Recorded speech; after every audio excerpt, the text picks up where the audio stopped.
ঢাকার যানজটমুক্ত ও স্বস্তিদায়ক যাতায়াতের একমাত্র ভরসা মেট্রো রেল এখন চরম বিতর্ক ও কঠোর সমালোচনার মুখে পড়েছে।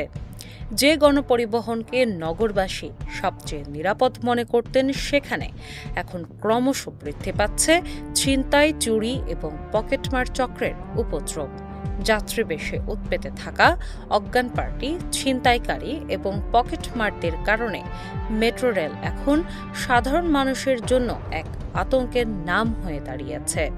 শুধু তাই নয়, চলন্ত ট্রেনের ছাদে অনাহত ব্যক্তির উঠে পড়ার মতো ভয়াবহ ঘটনাও ঘটছে, যা পুরো রেল যোগাযোগ ব্যবস্থার চরম নিরাপত্তা ও তদারকির অভাবকে স্পষ্ট করে দেয়।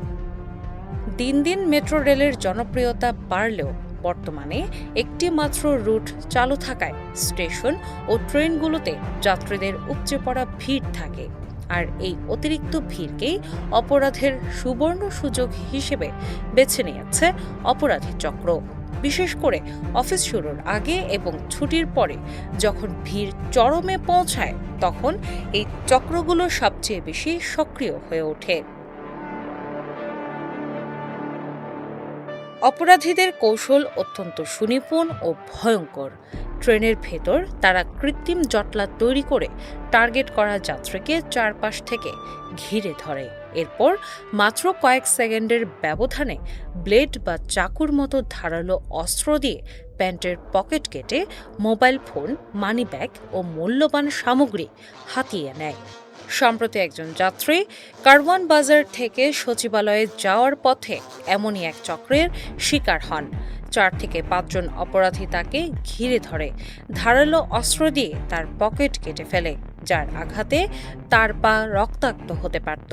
সচেতন থাকায় তার টাকা রক্ষা পেলেও শাহবাগ স্টেশনে পৌঁছানো মাত্রই অপরাধীরা চম্পট দেয়। এই ঘটনার পর মেট্রো রেলের সার্বিক নিরাপত্তা ও পুলিশের ভূমিকা নিয়ে সাধারণ মানুষের মাঝে তীব্র ক্ষোভের সৃষ্টি হয়েছে। ভুক্তভোগী যাত্রী সচিবালয় স্টেশনে নেমে দায়িত্বরত পুলিশ সদস্যদের কাছে অভিযোগ করতে গেলে কোনো সহযোগিতা বা সহমর্মিতা পাননি। উল্টো তাকে পরে আসার কথা বলে চরমভাবে বিব্রত করা হয়। পুলিশের এমন উদাসীন ও অপেশাদার আচরণ মেট্রো রেল কর্তৃপক্ষের সদিচ্ছাকেই এখন কাঠগড়ায় দাঁড় করিয়েছে।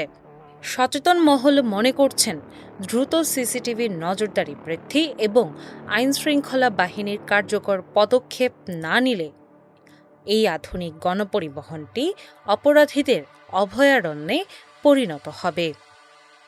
দিনা ইসলাম, বাংলা বাজার পত্রিকা।